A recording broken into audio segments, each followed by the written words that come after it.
Hello दोस्तों, मैं सिमानी मुकु। वैसे तो मैं किस्से, कहानियाँ और उपन्यास लिखती हूँ। बस अपने इसी कलेक्शन में से आप सभी के लिए अपना पहला उपन्यास लेकर आई हूँ, देवदासी। आइए बढ़ते हैं देवदासी के अगले चैप्टर की तरफ। देवदासी चैप्टर 11। कार्तिकेय और लक्ष्मी दोनों गाड़ी में बैठकर शहर की तरफ जाने लगे। गांव से काफ़ी दूर आ चुके थे। लक्ष्मी अपने गांव को देखती रही गाड़ी में मुड़कर। वो कार्तिकेय के मन में तूफान चल रहा था। अपने बाप से आज बगावत करने चला था। उसे समझ नहीं आ रहा था कि आगे क्या किया जाए।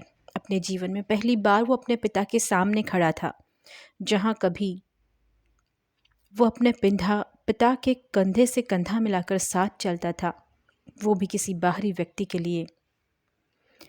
पर वो जानता था इस बार उसके पिता अनंतनाग गलत है और वो गलत का साथ कभी नहीं दे सकता। अपने पिता के कुकर्म का वो भागीदार कभी नहीं बनना चाहता। उस नरक से छूटने की खुशी थी लक्ष्मी को, साथ ही गम भी था अपनी अक्का, अपने परिवार को छोड़ने का। अब लक्ष्मी खिड़की के बाहर देखने लगी थी। लक्ष्मी, जी कार्तिकेय जी, क्या तुम्हें भूख लगी है? कुछ खाओगी? कार्तिकेय ने पूछा। जी कार्तिकेय जी, भूख तो बहुत लगी है, 2 दिनों से कुछ भी नहीं खाया है। ठीक है, पास ही ढाबे पर कुछ खा लेते हैं। कार्तिकेय ने ड्राइवर से आगे किसी ढाबे पर रुकने के लिए कहा। सुबह होने वाली थी, इसलिए सारे ढाबे खुल चुके थे। पास ही ढाबे पर गाड़ी रुकी। कार्तिकेय और लक्ष्मी ढाबे पर जाकर बैठे। तभी एक 17 साल का लड़का ऑर्डर लेने आता है। लक्ष्मी, तुम क्या खाओगी? कार्तिकेय ने पूछा। कुछ भी चलेगा कार्तिकेय जी। सुनो छोटू, 2 प्लेट मद्दूर वड़ा ले आओ नारियल की चटनी के साथ, और 2 अच्छी सी कॉफ़ी लेकर आओ, कार्तिकेय ने कहा। जी मालिक। लड़का वहाँ से ऑर्डर लेकर चला जाता है। कार्तिकेय जी, आप मेरी मदद करने के लिए क्यों तैयार हो गए? और क्या आप जानते हैं कि इसमें बहुत बड़े बड़े ज़मींदारों का हाथ है? यदि उन्हें पता चल गया कि आप मेरी मदद कर रहे हैं तो वो आपको भी नहीं छोड़ेंगे जिंदा, लक्ष्मी ने कहा। इंसानियत के नाते लक्ष्मी, इंसानियत के नाते औरतों पर होते इस अत्याचार और जुल्म को जड़ से ख़त्म करने के लिए मानवता के नाते मैं तुम्हारा साथ दे रहा हूँ। मेरी अम्मा ने मुझे हमेशा यही सिखाया था कि औरतों की इज्जत करो हमेशा, बस इसीलिए। पर कार्तिकेय जी, वहाँ सबसे खतरनाक जो ज़मींदार थे वो अनंतनाग सेठ है।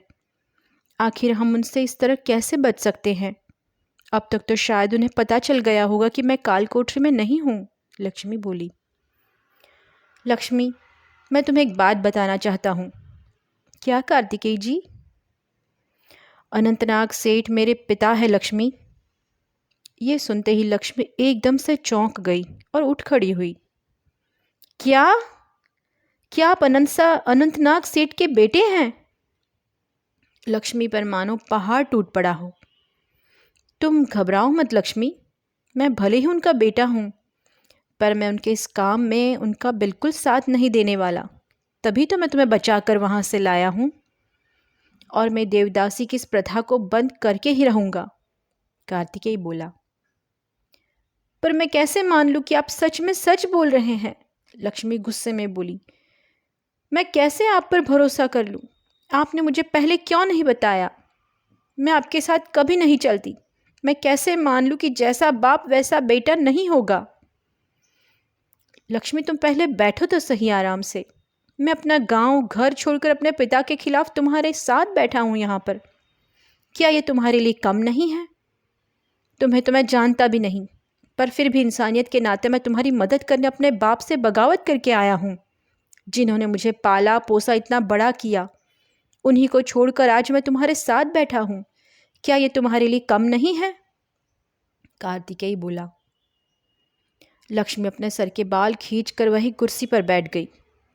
किस पर भरोसा करूं, किस पर नहीं, मुझे कुछ समझ नहीं आ रहा। एक निर्दयी बाप और एक दयालु बेटा, क्या यह सच है?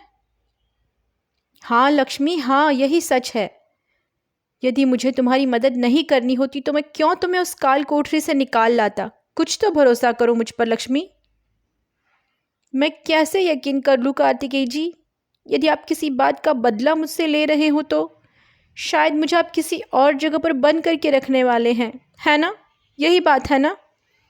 क्योंकि मैंने आपके पिता को मारा था ना? सही कह रही हूँ ना मैं? लक्ष्मी बोली। लक्ष्मी एकदम बावरी सी हो गई थी। उसके दिमाग ने काम करना बंद कर दिया था। वो बार बार कार्तिकेय पर शक कर रही थी। लो साहब, मधुर वड़ा और कॉफ़ी।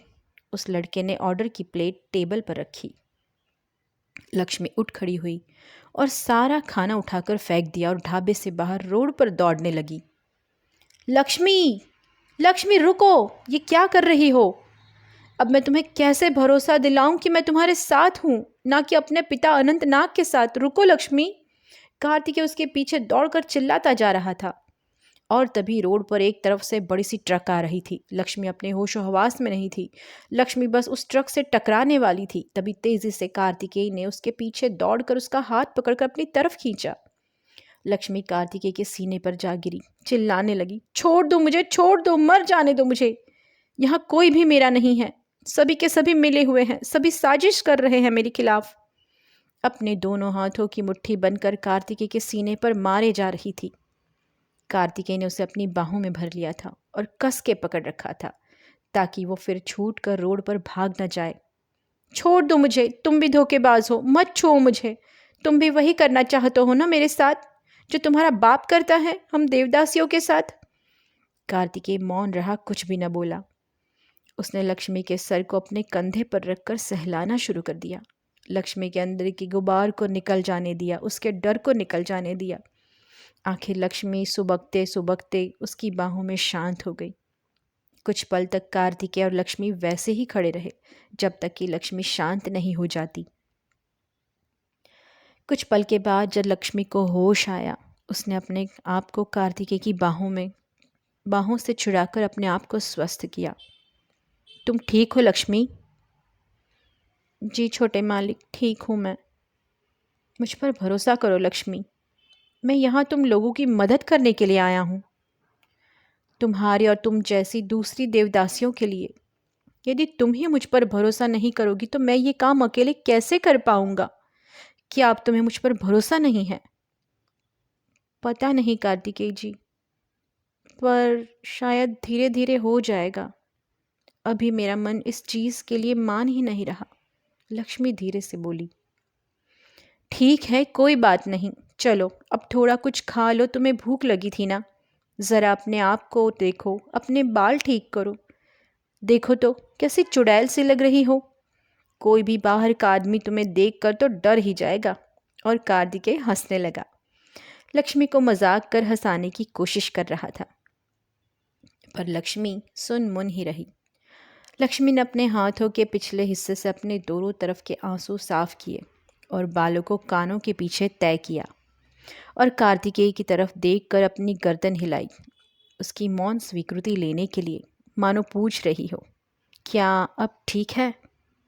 कार्तिकेय ने मुस्कुराकर पलकें झपकाईं। दोनों फिर से ढाबे पर आकर बैठ गए। ऑर्डर लेने वाला कब से वहीं पर खड़ा लक्ष्मी नाम का तूफान देख रहा था। उस लड़के ने टेबल कुर्सी सब साफ कर दिया था। आओ मलिक, यहाँ बैठ जाओ, मैंने सब साफ कर दिया है। पर ये अक्का तो बड़ा गुस्सा आता है भाई, सारा का सारा खाना फेंक दिया नीचे उन्होंने। ठीक है छोटू, कोई बात नहीं, जो ऑर्डर पहले दिया था वही लेकर आओ, कार्तिकेय ने कहा। ठीक है मालिक, अभी लाया। और वो लड़का लक्ष्मी को घूर घूर के अपना ऑर्डर लेने चला गया और बड़बड़ करते जा रहा था। बड़ी सिरफरी है ये अक्का तो। अपने बाल खुजाते हुए वहाँ से चला गया। लक्ष्मी ने पानी से अपने चेहरे पर छलक मारी। अब उसे कुछ अच्छा लग रहा था, पर अब भी एक तरफा डर उसके मन में बैठा हुआ था। उसके दिलो दिमाग में अंतर्द्वंद चल रहा था। अब आगे उसके साथ क्या होने वाला था। ऑर्डर आया, लक्ष्मी और कार्तिकेय दोनों ने खाया। बाद में दोनों ने फिल्टर कॉफ़ी पी। कॉफ़ी पीने की वजह से लक्ष्मी के सिर दर्द थोड़ा कम हुआ। खाने के पैसे चुकाकर दोनों गाड़ी में बैठ गए। उनकी गाड़ी फिर से उसी रास्ते पर अपने अगले पड़ाव के लिए चल पड़ी। लक्ष्मी गाड़ी में बैठते ही कुछ ही मिनटों में सो गई। लक्ष्मी अपने सर को खिड़की की तरफ झुकाकर सो गई थी। बार बार उसका सर खिड़की से टकरा रहा था, पर लक्ष्मी गहरी नींद में थी। बहुत दिनों बाद शायद वो इस तरह सोई होगी। कार्तिकेयी ने उसका सर अपने कंधों पर झुका लिया ताकि उसे सिर पर और ज्यादा चोट ना आए, और सामने की ओर रास्ते की तरफ ताकता रहा। न जाने कितनी बार वो इस रास्ते से शहर से गांव और गांव से शहर गया था, पर इस बार का ये सफ़र न जाने उसे जीवन के कौन से मोड़ पर ले जाने वाला था। देवदासी चैप्टर 12। लक्ष्मी और कार्तिक एक ढाबे पर नाश्ता करने के बाद शहर के लिए रवाना होते हैं। कार्तिक लक्ष्मी को अपने कंधों पर सुला लेता है। लक्ष्मी बड़े आराम से गहरी नींद में सो जाती है। इस तरफ नीलवेणी नहा धोकर तैयार हो जाती है। बहुत खुश थी वो आज मंदिर में। अपने दैनिक काम करने के लिए चली जाती है। आज बच्चियों का नृत्य सिखाने में नीलवेणी का बिल्कुल मन नहीं लग रहा था। उसे लक्ष्मी और कार्तिकेय की बहुत फिक्र हो रही थी, और ये डर भी था कि जब मंदिर वालों को और ज़मींदारों को पता चलेगा कि लक्ष्मी काल कोठरी में नहीं है तो क्या आफत आएगी, वो उसे भी नहीं पता था। तभी अचानक वही दो पहलवान मंदिर के गलियारे से पीछे की तरफ जाते दिखाई दिए। नीलवेणी एक क्षण के लिए डर गई। उसे ऐसा लगा जैसे वे पहलवान अभी उसे ही पकड़ने आ रहे हैं और इन लोगों को शायद सब कुछ पता चल चुका है। पर वो पहलवान सीधे गलियारे के रास्ते काल कोठरी की तरफ गए। कौन कौन सी देवदासी समर्पण के लिए तैयार है वो ये देखने जा रहे थे। काल कोठरी में जैसे ही वे पहलवान अंदर घुसे, उन्होंने चारों तरफ नज़र घुमाई। एक देवदासी उन्हें कम नज़र आई। तभी उन पहलवानों की ध्यान में आया कि वो देवदासी लक्ष्मी थी जो वहाँ पर मौजूद नहीं थी। उनके पैरों से मानो ज़मीन सरक गई हो। एक पहलवान ने जाकर देविका को बालों समेत पकड़कर खड़ा किया और बड़ी निर्दयता से उसकी गर्दन को पीछे मरोड़ा। सुनो, दूसरी देवदासी कहाँ है जिसका नाम लक्ष्मी है, और इस बंद कमरे से वो बाहर कैसे गई? कौन आता है यहाँ हमारे अलावा? यदि तुम मुझे नहीं बताओगी तो मैं यहाँ खड़े खड़े तुम्हें काट दूंगा। देविका दर्द के मारे कराहने लगी। मुझे छोड़ दो, मुझे कुछ नहीं पता लक्ष्मी कहाँ है और किसके साथ गई है। मुझे कुछ भी नहीं पता। साली, हमसे झूठ बोलेगी तू? तुम सब मिली हुई हो। रुको, अभी बताता हूं तुझे। ये कहकर उस पहलवान ने देविका को जोर से जमीन पर धक्का दे दिया और उसे लातों लातों से मारने लग गए।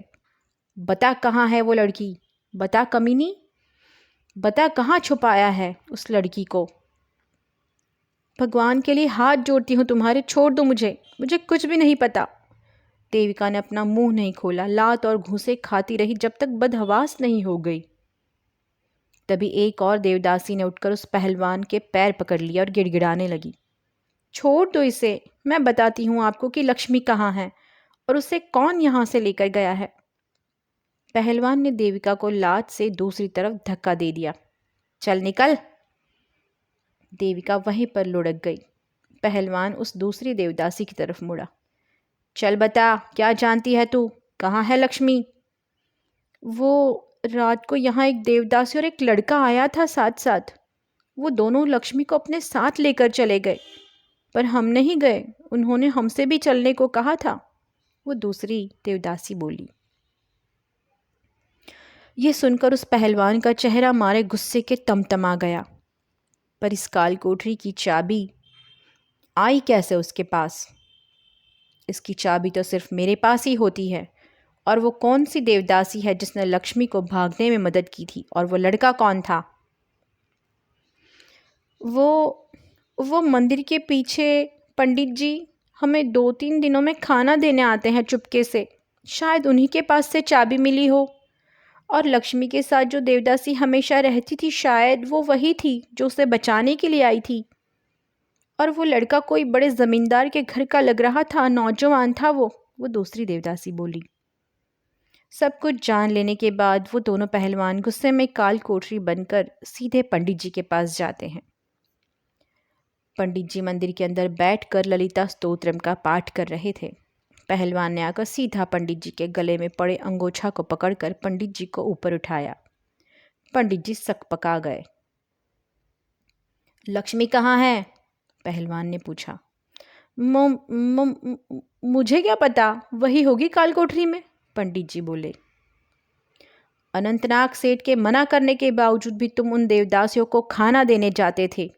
चाबी है ना तुम्हारे पास उस काल कोठरी की? ना ना, नहीं तो। पंडित जी मारे डर के सकपका गए। मेरे पास कोई चाबी नहीं है। उस पहलवान ने पंडित जी के मुंह पर जोरदार का तमाचा लगाया। पंडित जी का हाथ गाल पर चला गया। अब बता बुड्ढे, अब कुछ याद आया कि और झापड़ खाने के बाद तेरी याददाश्त वापस आएगी? अब बता, तेरे पास दूसरी चाबी है काल कोठरी की? और वो कौन सी देवदासी है जिसने लक्ष्मी को भागने में मदद की है? और वो लड़का कौन है? बता बुड्ढे। बताता हूँ, पहले मुझे छोड़ो तो सही, वरना यही मेरा नाम राम नाम सत्य हो जाएगा। झटके से पहलवान ने उसका गला छोड़ा। पंडित जी खांसते खांसते थोड़े स्वस्थ हुए। वो देवदासियां हैं, भगवान की दासियां, तो मैं उन्हें भूखा कैसे छोड़ सकता था?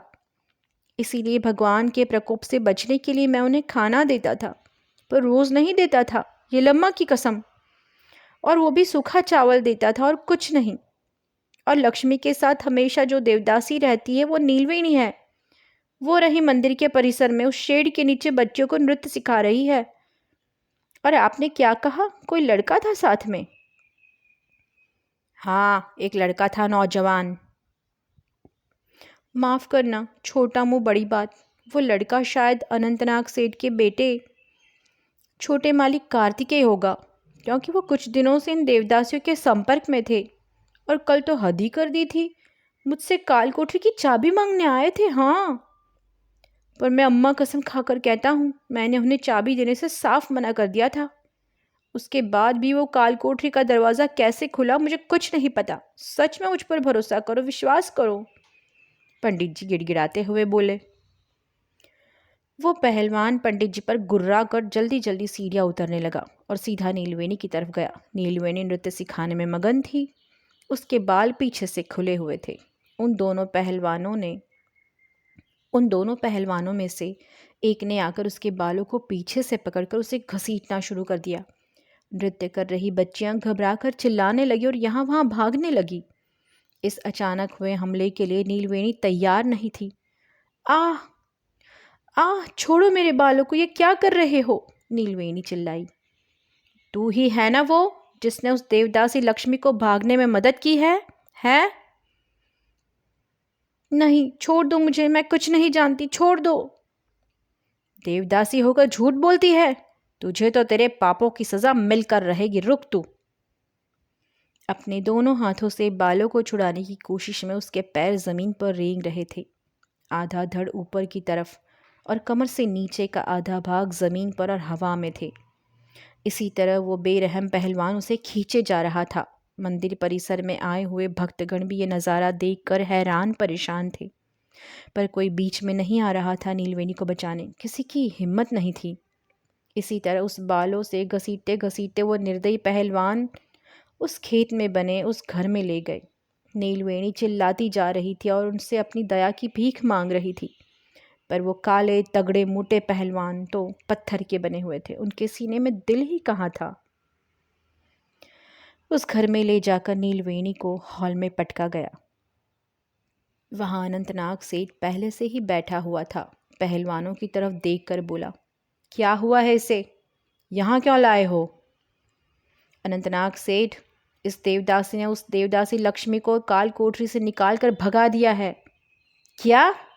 ये कैसे हुआ? चाबी तो सिर्फ तुम्हारे पास होती है ना काल कोठरी की, किसने गड़बड़ की है ये? सेठ, इसकी एक चाबी पंडित जी के पास थी, वहीं से कुछ गोलम गोल हुआ है, और इसमें उस देवदासी का हाथ है और हमारे छोटे मालिक कार्तिकेय जी का भी, पहलवान बोला। अनंतनाग सेठ गुस्से से उठ खड़ा हुआ। क्या?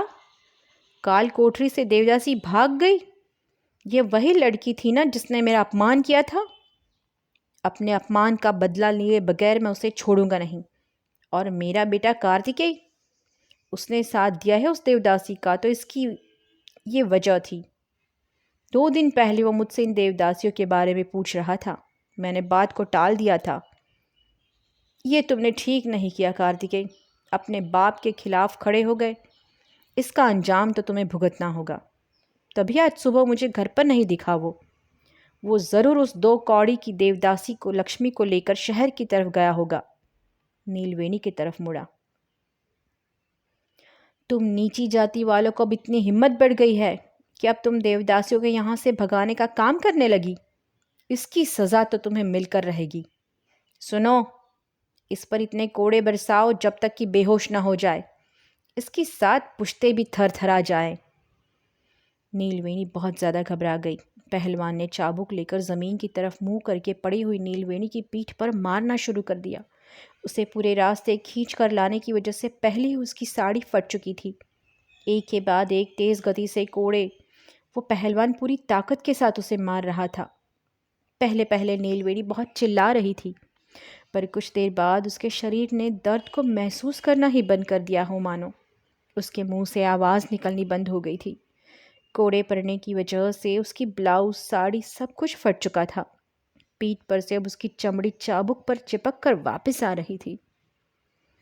करीबन वो पहलवान आधे घंटे तक लक्ष्मी पर कोड़े बरसाता रहा। अंत में नीलवेणी जब बेहोश हो गई तब उससे पहलवान ने मारना बंद किया। नीलवेणी उसी अवस्था में वही ज़मीन पर पड़ी रही। यहाँ अनंतनाग सोच में पड़ चुका था। उसके अपने बेटे ने आखिर उसके साथ ऐसा क्यों किया? क्या इज्जत रह जाएगी सब? जब सारे गांव में ये पता चलेगी तो कितनी बदनामी होगी मेरी। पर मैं जानता हूँ वो कहाँ गया होगा शहर में। कार्तिकेय के यह तुमने अच्छा नहीं किया। वही लक्ष्मी और कार्तिकेय शहर पहुँचने वाले थे। लक्ष्मी की आंख खोली तो अपने आप को कार्तिकेय के कंधे पर पाया। अपने सर को उठाकर कार्तिकेय से थोड़ी दूर हो गई तुम्हारी नींद पूरी लक्ष्मी? वो तुम खिड़की की तरफ मुड़कर सोई थी ना, तो तुम्हारा सर बार बार खिड़की से टकरा रहा था, इसीलिए मैंने अपने कंधे पर तुम्हारा सर इस तरफ ले लिया। अब इस बात का गलत मतलब मत निकालना, कार्तिकेय बोला। लक्ष्मी कुछ नहीं बोली, चुपचाप से खिड़की के बाहर देखने लग गई। गाड़ी शहर में प्रवेश करती है और अपने पड़ाव पर पहुंच जाती है। एक घर के बाहर गाड़ी खड़ी हो जाती है। कार्तिकेय गाड़ी से उतरता है। चलो लक्ष्मी आओ, ये मेरे दोस्त का घर है। पता नहीं अब यहाँ मेरे साथ क्या होने वाला है, लक्ष्मी मन में सोचे जा रही थी। लक्ष्मी उतरती है। उस घर की ऊपरी मंजिल तक लक्ष्मी उस घर को निहारती है। दिखने में ठीक ठाक साधारण सा घर था वो। मैं शहर में मेरे इसी दोस्त के घर पर हमेशा रहता हूँ। हर महीने किराया दे देता हूँ। पहली मंजिल पर ऊपरी कमरा मेरा है। चलो चलते हैं। कार्तिकेय जैसे ही घर के आंगन का गेट खोलता है, उस गेट की आवाज़ सुनकर घर का दरवाज़ा खुल जाता है। दरवाज़ा राधा नाम की वृद्ध महिला खोलती है। करीबन 60 वर्ष की आयु होगी। सफ़ेद साड़ी, सुनहरे बॉर्डर वाले रंग की, पके हुए बालों का जूड़ा बनाया हुआ, माथे पर विभूति का टीका लगाया हुआ। बड़ी ही करुणा की मूर्ति लग रही थी वो महिला। आओ बेटा, कार्तिकेय आओ, कब से तुम्हारा इंतज़ार कर रहे थे हम। बूढ़ी महिला बोली। जी मौसी, वो बस रास्ते में खाने के लिए रुक गए थे ना, वही थोड़ी देर हो गई, कार्तिकेय बोला। लक्ष्मी उस वृद्ध महिला के सामने आती है। वो वृद्ध महिला लक्ष्मी की हालत, उसके कपड़े, उसके बाल देखकर चौंक सी जाती है। ये लक्ष्मी है मौसी, जिसके बारे में मैंने आपसे और मूर्ति से बात की थी। वैसे कहाँ है मूर्ति? दिखाई नहीं दे रहा। तुम्हें तो पता है ना बेटा, इतनी जल्दी उसकी सुबह कहाँ होती है। तभी पीछे से चहचहाती आवाज़ आती है। अम्मा, अब मेरी तारीफ़ करना बंद भी करो, कार्तिकेय को सब कुछ पता है। और अपनी अम्मा के पीछे खड़ा होकर अपनी अम्मा के कंधे पर हाथ रख देता है। अम्मा चलो जल्दी जल्दी, अब इन लोगों को दरवाजे पर ही खड़ा रखोगी कि मुझे नाश्ता दो, मुझे कोर्ट भी जाना है, आज बड़ा इम्पॉर्टेंट दिन है मेरे लिए। मूर्ति कार्तिकेय का सबसे अच्छा वाला दोस्त, बड़ा ही मज़ेदार, ज़िंदगी को खुलकर जीने वाला लड़का था। उसके पिता नहीं थे, बचपन में ही वो गुजर गए थे। इसी घर में अपनी माँ के साथ रहता था और ऊपर वाला कमरा कार्तिकेय को किराए पर दे रखा था। तभी से ये दोनों जिगरी दोस्त बन चुके थे। ठीक कद काठी का था वो। रंग उसका गोरा था, पर अपने जीवन को वो बहुत खुलकर जीता था। हमेशा मजाक करता रहता था। आगे लक्ष्मी के साथ क्या होने वाला है, लक्ष्मी को अभी भी शक है कार्तिकेय पर, और अब मूर्ति के घर आए हैं दोनों। अब उसके जीवन कौन सा मोड़ लेने वाला है, जानने के बने रहें मेरा उपन्यास देवदासी के साथ। धन्यवाद।